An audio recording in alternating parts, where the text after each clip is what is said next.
नमस्कार। आज हम बात करेंगे अशोक के बारे में। इससे पहले हम चंद्रगुप्त मौर्य और बिंदुसार के बारे में बात कर चुके हैं। अगर उनमें आपको कोई भी डाउट है तो आप कमेंट करके पूछ सकते हैं।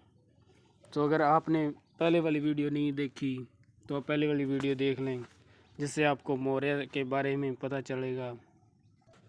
अगर बात करें अशोक की, तो बिंदुसार की मृत्यु के बाद अशोक मौर्य साम्राज्य का शासक बना। और जब बिंदुसार की मृत्यु हुई तब अशोक अवंती के ऊपर आ जाता। और अशोक के जीवन के बारे में यानी कि अन्य ग्रंथों से, दिव्यांग दान सिंगली ग्रंथों से जानकारी मिलती। और जो सिंगली ग्रंथों में उस अशोक के बारे में बताया कि उसने अपने 99 भाइयों को मारकर फिर अपना राज स्थापित किया।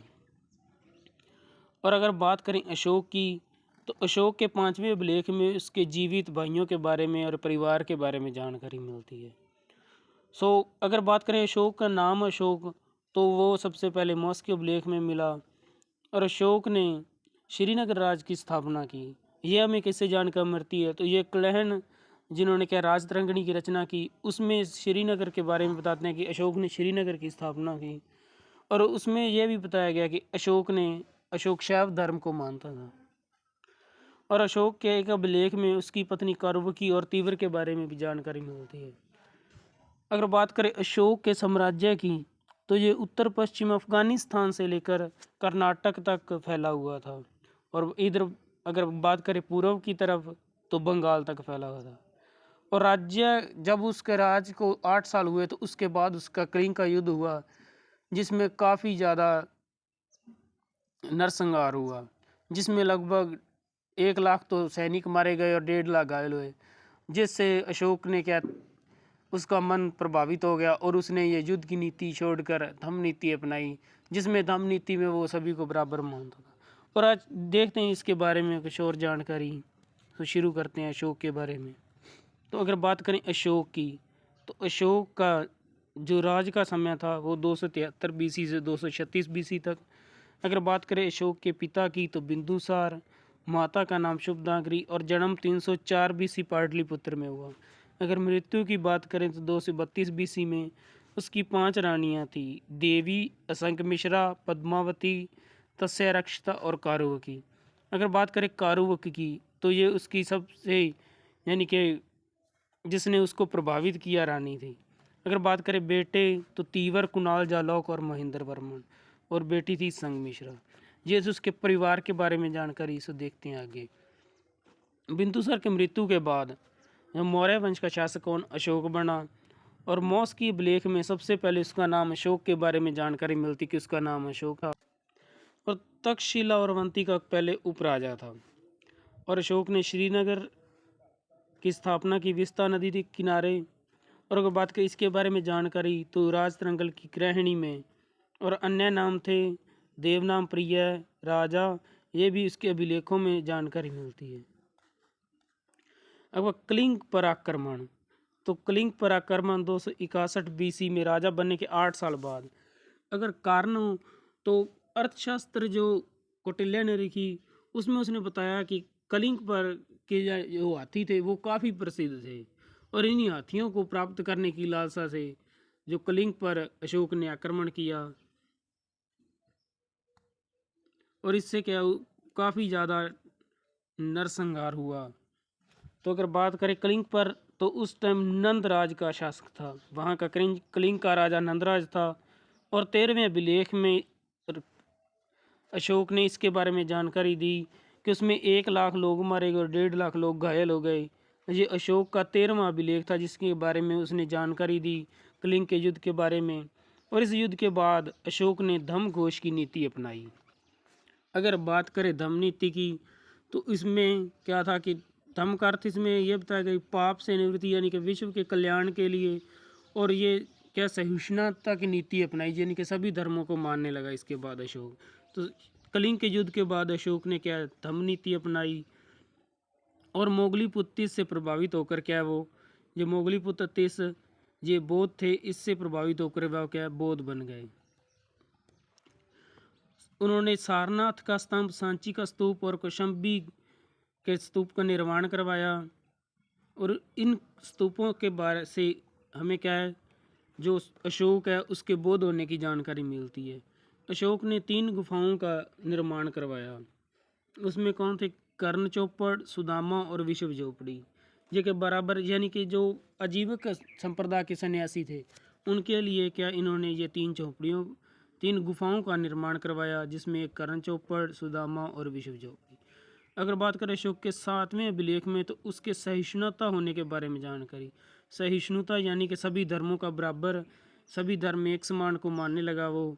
इसमें क्या उसने सहिष्णुता के बारे में जानकारी दी। शासन के 10वें वर्ष बोध गया की यात्रा की, और इस यात्रा में उन्होंने क्या अपने बेटे बौद्ध धर्म के प्रचारक बेटी संघमिश्रा और महेंद्र वर्मन को क्या है श्रीलंका भेजा। अगर बात करें अशोक के शिलालेख के बारे में, तो पादरी टिम्फ्री थैलर ने खोज की 1750 ईस्वी में मेरठ अभिलेख की, लेकिन वो इन्हें पढ़ नहीं पाए, और सबसे पहले इन्हें पढ़ा जेम्स प्रिंसेस ने 1837 ईस्वी में। अगर बात करें अशोक के अभिलेख, तो दीर्घ 14 और लघु 13। ये हम पहले बात कर चुके। अशोक ने बौद्ध धर्म के प्रचार के लिए अपनी बेटी संघमिश्रा और बेटे महेंद्र वर्मन को क्या है श्रीलंका भेजा। तो ये थी अशोक के बारे में जानकारी। अब हम देखते हैं अशोक के और मौर्य साम्राज्य के बारे में कुछ क्वेश्चन, जो आपको ने ये वीडियो देखी हुई तो आप अच्छी तरह से सॉल्व कर पाएंगे। सो देखते हैं उनके बारे में क्वेश्चन। तो ये देखते हैं मौर्य साम्राज्य के बारे में कुछ क्वेश्चन। तो शुरू कर, चाणक्य का दूसरा नाम क्या था? तो चाणक्य का दूसरा नाम था कौटिल्य। चंद्रगुप्त के शासनकाल में किस झील का निर्माण किया गया? तो चंद्रगुप्त के शासनकाल में सुदर्शन झील का निर्माण किया गया। चंद्रगुप्त मौर्य की मृत्यु कब हुई? तो हमने देखा था पीछे कि उन्होंने क्या सलेखना विधि से, यानी कि उनकी मृत्यु कब हुई थी? 298 BC। चंद्रगुप्त मौर्य का मृत्यु स्थल कहाँ था? तो वो था श्रवण बेलगोला। बिंदुसार के समय हुए किस स्थान के विद्रोह का दमन अशोक ने किया? तो वो अशोक ने दमन किया तक्षशिला में 2 विद्रोह हुए थे, एक को अशोक ने और एक को सुसीम ने उसका दमन किया था। धम्महमात्तर की नियुक्ति करने वाला प्रथम मौर्य शासक कौन सा था? तो वो था अशोक। कौटिल्य के अर्थशास्त्र में किस पहलू पर प्रकाश डाला गया?